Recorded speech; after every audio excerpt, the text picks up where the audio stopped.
सभी संतों के चरणों में वंदन। मुझे एक ही जिज्ञासा है, जब कहते हैं सभी धर्म समान है तो फिर हिंदू धर्म महान कैसे हुआ, अन्य धर्म क्यों नहीं? कितना शॉर्टकट बोले, इतना विस्तृत। सनातन धर्म ही महान क्यों? दूसरे धर्म जो अपने आप को बहुत बड़े बड़े मानते हैं वो महान क्यों नहीं? वो महान इसलिए नहीं है क्योंकि वो धर्म नहीं है। इस दुनिया में धर्म केवल एक ही है, उसका नाम है सनातन धर्म। बाकी के जो है वो धर्म नहीं है,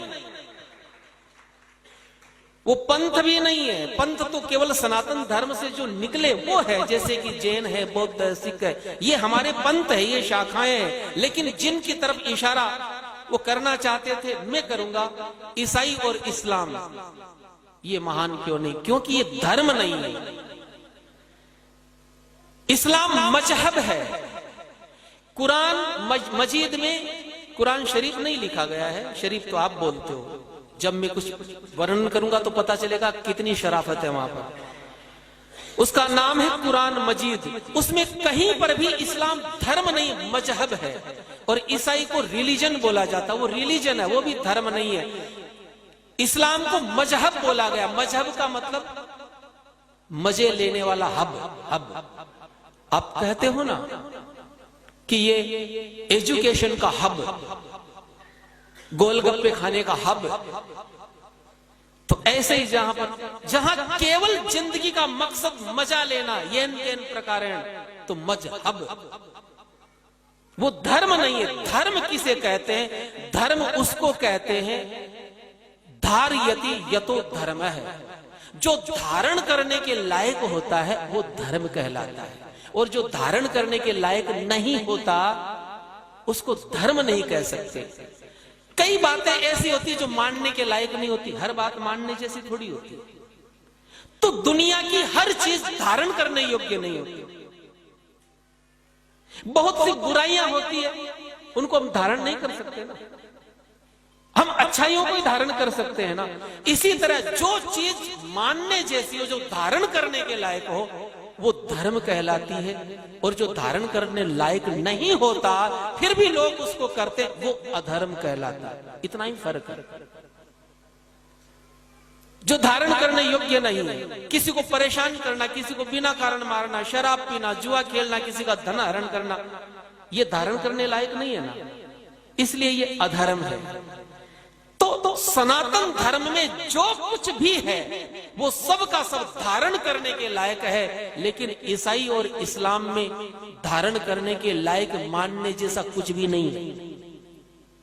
अब मैं बिल्कुल प्रामाणिक रूप से आपको कट टू कट मैं जो कुछ भी बोलूंगा, कुछ भी मनगढ़ंत नहीं बोलूंगा, जो शास्त्र में लिखा बिल्कुल वो बोलूंगा। सनातन धर्म ही महान क्यों, वो महान क्यों नहीं? सबसे पहला कारण, केवल मुख्य 7-8 कारण गिनाऊंगा, मेरे पास 1000 कारण है। केवल सनातन धर्म ही महान क्यों? मैं सनातन धर्म को मानता हूं इसलिए मेरे लिए महान है ना, उसके कारण। सबसे पहला कारण, सनातन धर्म की स्थापना साक्षात भगवान नारायण ने की, लेकिन ईसाई और इस्लाम की स्थापना कुछ मनुष्यों ने की। तो जो भगवान की बनाई हुई चीज है वो ज्यादा महान होती या मनुष्यों की बनाई हुई? नंबर 1 कारण। दूसरा कारण, केवल सनातन धर्म है जो ये मानता है ममई वांशो जीवलोके जीवभूत है सनातन है। केवल सनातन धर्म ही ये कहता है कि हर जीव, हर प्राणी में ईश्वर का निवास है। रामचरितमानस में उत्तरकांड में तुलसीदास जी ने ठीक गीता के इसी श्लोक को उद्धृत किया। ईश्वर अंश जीव अविनाशी, ईश्वर अंश जीव अविनाशी, चेतन अमल सहज सुख राशि, चेतन अमल सहज सुख राशि। भगवान कृष्ण गीता में क्या कहते हैं? ममय वांशो जीव लोके। आप थोड़ा ध्यान देना, इस दुनिया में जितने जीव हैं उनमें मेरा निवास है। भगवान कहते हैं सनातन धर्म में हर जीव में, कण कण में मैं समाया हुआ हूं। हर जीव में, हर ग्रंथ में आपको ये लिखा मिलेगा, हर प्राणी में ईश्वर का निवास है। आप ध्यान देना। लेकिन इस्लाम की कुरान मजीद और ईसाइयों की बाइबिल में कहीं पर भी ये लिखा हुआ नहीं है कि हर मनुष्य में भगवान है। कुरान में एक लाइन कोई मुझे निकाल के बता दे जहां यह लिखा हुआ हो कि हर इंसान में अल्लाह है। किस बाइबल में एक पंक्ति ऐसी नहीं है कि वहां लिखा हुआ हो कि हर मनुष्य में गॉड है। ना, वहां लिखा केवल हमारे में भी भगवान नहीं है। भगवान किसी में है ही नहीं, वो ऐसा मानते हैं। वो कहते हैं कि भगवान ने पूरी दुनिया बनाई, अल्लाह ने पूरी दुनिया बनाई, गॉड ने पूरी दुनिया बनाई, लेकिन पूरी दुनिया के अंदर हर जीव में वो रहते नहीं है। तो वो फिर कहां रहते हैं? बोले वो सातवें आसमान में रहते हैं, पता नहीं क्या करते हैं वहां बैठे बैठे। और सनातन धर्म कहता है कि भगवान हर प्राणी में, हर मनुष्य में निवास करते हैं, इसलिए सनातन धर्म महान है। तीसरा कारण, केवल हिंदू धर्म में, केवल सनातन धर्म के ग्रंथों में यह बात लिखी गई है, सर्वे भवन्तु सुखिनः, सर्वे सन्तु निरामया, सर्वे भद्राणि पश्यन्तु मां कश्चित् दुःख भाग भवेत्। केवल सनातन धर्म कहता कि हर प्राणी सुखी हो, दुनिया का हर प्राणी सुखी हो। सर्वे भवन्तु सुखिनः, सर्वे सन्तु निरामया। केवल सनातन धर्म कहता वसुधैव कुटुंबकम, सारा संसार एक परिवार है, सब एक पिता की संतान। ध्यान देना शब्दों पर। वसुधैव कुटुंबकम, विश्व बंधुत्व, सर्वे भवन्तु सुखिनः, ये कौन कहता है? ये हम कहते हैं। लेकिन बाइबिल और कुरान क्या कहती है? ना केवल हम सुखी होंगे और कोई नहीं हो सकता। केवल मुसलमान को और ईसाई को सुखी होने का अधिकार है और किसी को भी नहीं है। वसुधैव कुटुंबकम और विश्व बंधुत्व को तो आप भूल ही जाओ। चलो विश्व बंधुत्व मत मानो, कोई बात नहीं, लेकिन वो कहते हैं कि केवल मुसलमान सुखी होगा, केवल मुसलमान ही जन्नत में जाएगा, और जितनी जातियां हैं दुनिया की सब नरक में जाएगी। और ऐसा ही ईसाई कहते हैं। बाइबिल और कुरान में केवल भाषा का फर्क है, वो इंग्लिश में है, ये अरबी में है। तो अब आप बताइए, चलो आप दूसरों को सुखी होने की कामना मत करो, लेकिन जीने तक का अधिकार नहीं है। हम तो कहते हैं कि सब जिंदा रहेंगे, सब सुखी रहेंगे, और वो कहते हैं कि क्योंकि तुम मुसलमान नहीं हो, तुम ईसाई नहीं हो, इसलिए तुम्हें जीने तक का अधिकार नहीं, सुखी रहना भाईचारा तो दूर की बात। और ये पंक्तियां लिखी गई है, मैं आपको क्रमशः बता दूंगा कहां कहां लिखी गई है। इसलिए सनातन धर्म महान है। दूसरी चीज, अगली चीज में आपको, हमारे यहां पर सनातन धर्म कहता परोपकार है पुण्याय पापाय परपीड़नम। फर्क देखिए, सनातन धर्म कहता परोपकार करना चाहिए, दूसरों का उपकार करना चाहिए। परहित सरिस धर्म नहीं भाई, पर पीड़ा सम नहीं अधमाई। दूसरे को पीड़ा देने के समान कोई पाप नहीं है, और दूसरे का उपकार करने के समान कोई पुण्य नहीं है। लेकिन वो इस दुनिया में, इस पृथ्वी पर सबसे ज्यादा परोपकार का काम अगर कोई करता है तो सनातन धर्मावलंबी ही करता है। आप लोग गौशालाएं खोलते हो, आप लोग मंदिर बनाते हो, इस दुनिया में सबसे ज्यादा भंडारे हिंदू लोग चलाते हैं, इस दुनिया में सबसे ज्यादा आई कैंप आप लगाते हैं, आप लोग अनाथ आश्रम खोलते हैं, स्कूलें खोलते हैं, और कभी ये नहीं पूछते कि तू किस जाति का है, मैं तेरी सेवा करूं कि नहीं करूं। लेकिन कभी आपने किसी मुसलमान को आई कैंप लगाते देखा, रक्तदान शिविर लगाते देखा? कभी आपने कोई धर्मशाला खोलते देखा? कभी कोई भंडारा लगाते देखा? क्योंकि वहां लिखा गया है, ये मैंने पढ़ा है, वहां परोपकार की कोई कल्पना ही नहीं है। वहां केवल एक ही कल्पना है, केवल मुसलमान का साथ देना। और जितने भी काफिर है, काफिर किसको कहते? काफिर यानी जो इस्लाम को नहीं मानते, जो कुरान को नहीं मानते वो सारी जातियां काफिर कहलाती है, चाहे कोई भी क्यों ना हो।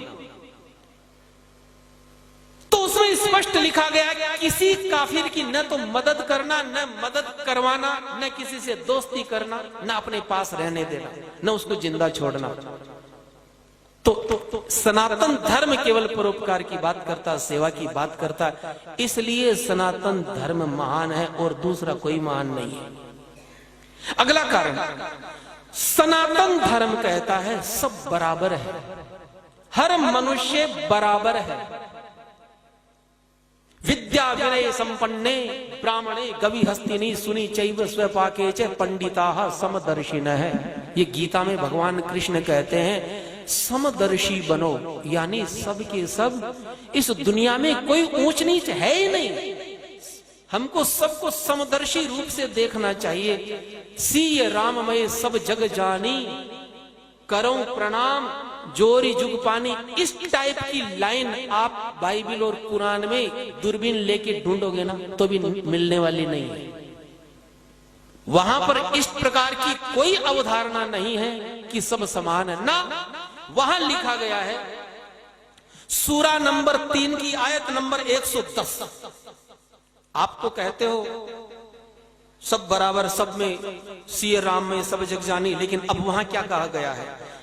कुरान मजीद की सूरा नंबर 3 की आयत नंबर यानी लाइन नंबर 110 में कहा गया है कि दुनिया में, हे मुसलमानों, दुनिया में जितनी कौमें हैं, जितनी जातियां हैं, उन समस्त जातियों में तुम सबसे श्रेष्ठ हो, तुम सबसे बेहतर हो, तुम्हारे जितना बढ़िया कोई नहीं। तो फिर महान कहां से हो गए? और सनातन धर्म कहता नहीं, सीए राम में सब जग जानी, करो प्रणाम जोर जुग पानी। केवल सनातन धर्म महान है। इसके कितने कारण मैं बताऊं। अब अगली चीज मैं आपको बताता हूं। केवल हिंदू धर्म के ग्रंथों में और उसके स्वभाव में दया है, करुणा है, अहिंसा है। हमारे यहां क्या कहा जाता? अहिंसा परमो धर्म है, जियो और जीने दो। और ये दया, करुणा, अहिंसा, ये आप बाइबल और कुरान में ढूंढने जाओगे ना तो 1000 साल तक नहीं ढूंढ पाओगे। दया शब्द ही नहीं है कहीं। वहां पर लिखा गया है कि हे मोहम्मद, इस दुनिया में जितने भी मैंने पशु पक्षी बनाए हैं, नाम ले लेके गिनाया, और एक जगह नहीं, कई जगह गिनाया है। जितने भी जानवर, 4 पांव वाले जानवर जितने भी मैंने बनाए हैं, केवल तुम्हारे मार करके खा जाने के लिए ही बनाए हैं। और कई जगह बताया समुद्र के जीव मैंने तुम्हारे मार कर खाने के लिए बनाया। मैंने पक्षी विध विध प्रकार के तुम्हारे केवल मार कर खाने के लिए बनाए हैं। केवल एक जानवर को नहीं खाना है, वो है सूअर, उसको छोड़ देना। और दूसरा, जो मरा हुआ जानवर हो पहले से, उसको नहीं खाना। किसी जानवर को खाना है तो पहले उसको मारना है, क्योंकि अगर तुम मरे हुए को खाओगे तो फिर मारना कैसे सीखोगे? फिर निर्दयता आएगी कैसे तुम्हारे अंदर? उसकी प्रैक्टिस कैसे होगी? तो दया, करुणा, अहिंसा जहां है ही नहीं। और बाइबल तो इससे भी आगे, वहां तो लिखा गया है कि तुम बैल को मार करके खिलाओगे तो क्या पुण्य मिलेगा, बछड़े को मारोगे तो क्या मिलेगा। इतना तक लिखा हुआ है कि अगर कोई तुम्हारे ईसाई मत को स्वीकार नहीं करे तो उनके छोटे छोटे बच्चों को मार करके खून पी जाओ, तो डर के मारे अपने आप तुम्हारी बात मान लेंगे। तो जहां कोई अहिंसा नहीं, जहां कोई दया नहीं, जहां कोई करुणा नहीं, तो आप बताइए सनातन धर्म महान है कि नहीं है? कारण है, फंडामेंटल कारण हमारे पास में है, कोई मनगढ़ंत बातें नहीं है। दूसरा, अगली चीज, केवल सनातन धर्म ऐसा है जिसमें चरित्र की व्यवस्था है, सदाचार की व्यवस्था है, जहां पर ब्रह्मचर्य सिद्धांत है। लेकिन कुरान में और बाइबल में ब्रह्मचर्य दूरबीन लेके देखोगे ना तो ब्रह्मचर्य मिलेगा ही नहीं। वहां कोई चरित्र नाम की चीज ही नहीं।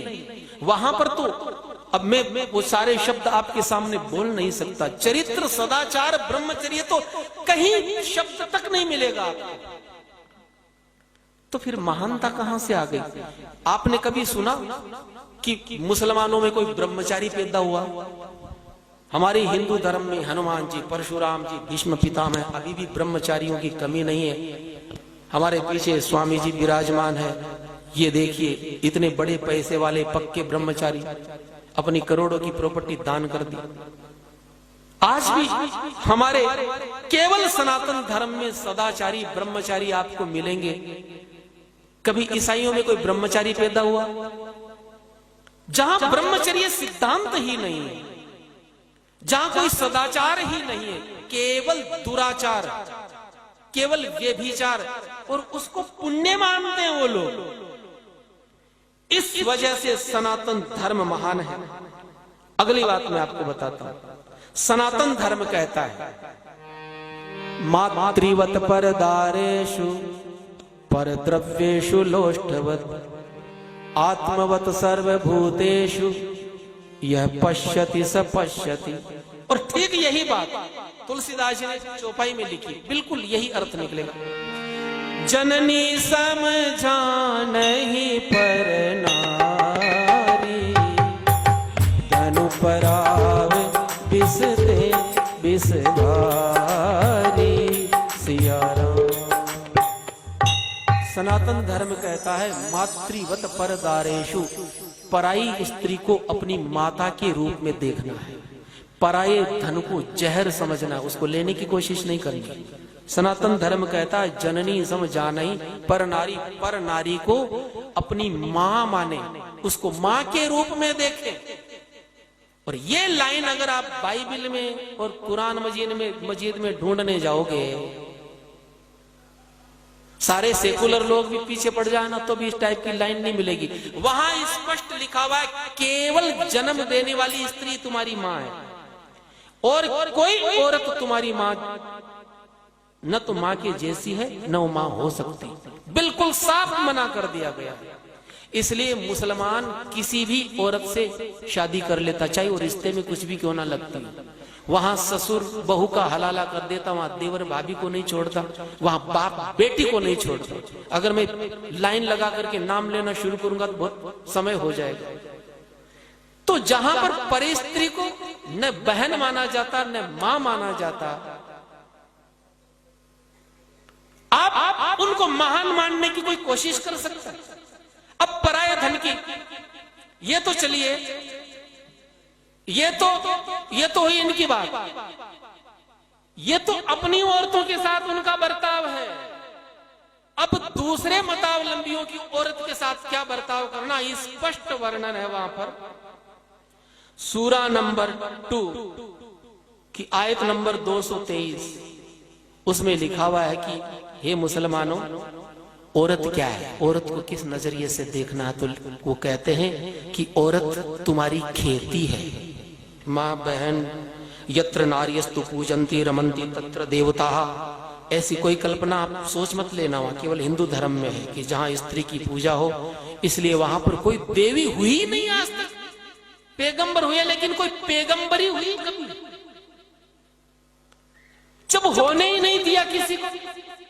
वहां स्त्री केवल मैंने क्या कहा, मजहब है। वो कौन सा हब है, वहां होने ही नहीं दिया किसी को।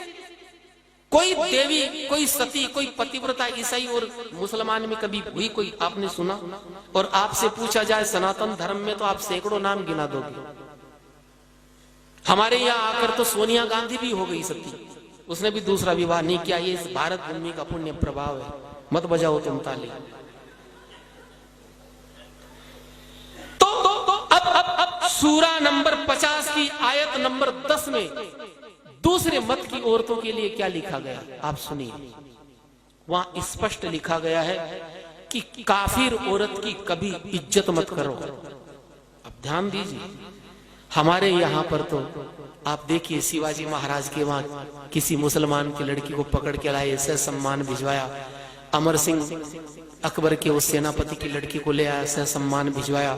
और यहाँ कुरान मजीद कितनी बढ़िया बात कहती है, सूरा नंबर 50 की आयत नंबर 10 में कि हे मोमिनो, काफिर औरतों की कभी इज्जत मत करना, क्योंकि वो इज्जत करने के लायक नहीं है। तो बोले काफिरों की जितनी स्त्रियां हैं, अब ये हदीस में लिखा गया कि जितनी भी औरतें गैर मजहब में मैंने बनाई है, वो केवल तुम्हारे आनंद उठाने के लिए ही बनाई है। जब इस प्रकार की बातें पढ़ाई जाएगी मदरसों में और छोटे छोटे बच्चे पढ़ करके जब निकलेंगे तो रेपिस्ट नहीं बनेंगे तो क्या बनेंगे? बीमारी की जड़ कहां है? मैं कहता हूं 1000 साल पहले अगर कुरान मजीद को पढ़ लेते हमारे धर्म गुरु और हमें बता देते तो 1000 साल की गुलामी इस देश में होती ही नहीं, क्योंकि आप लोगों ने सबको अपने जैसा समझा। हम ये सोचते हैं कि सब धर्म समान है, हम अपने जैसा सबको समझते हैं, हमारे जैसा दुनिया में कोई नहीं है। अगली चीज हमारे यहां कहा गया पराया धन कभी नहीं लेना, पराये धन को विष के समान समझे। लेकिन यहां पर सूरा नंबर 67 की आयत नंबर 69 यानी 69 नंबर की आयत में कहा गया है कि हे मोमिनो, इस दुनिया में जितना धन है, जितना माल है, उसके मालिक तुम हो। अर्थात ये जो तुम बैंक बैलेंस बना रहे हो, ये जो धन संपत्ति कारखाने, ये जो तुम लोगों ने मेहनत करके बनाए, इसके मालिक तुम नहीं हो, मुसलमान है, ये कुरान कहती है। और फिर आगे लिखा गया है कि काफिरों को मारने के बाद में उनकी स्त्री और धन जो तुमने लूटा है वो गनीमत का माल है, वो तुम्हारे लिए पाक और हलाल है। पाक यानी पवित्र है। जहां पर लूटने को, रेप करने को पवित्र कार्य माना जाता हो, तो आप बताइए कहीं महानता, इनको आप धर्म कह सकते हैं? इसलिए सनातन धर्म महान है। जय श्री राम। अगला प्रश्न।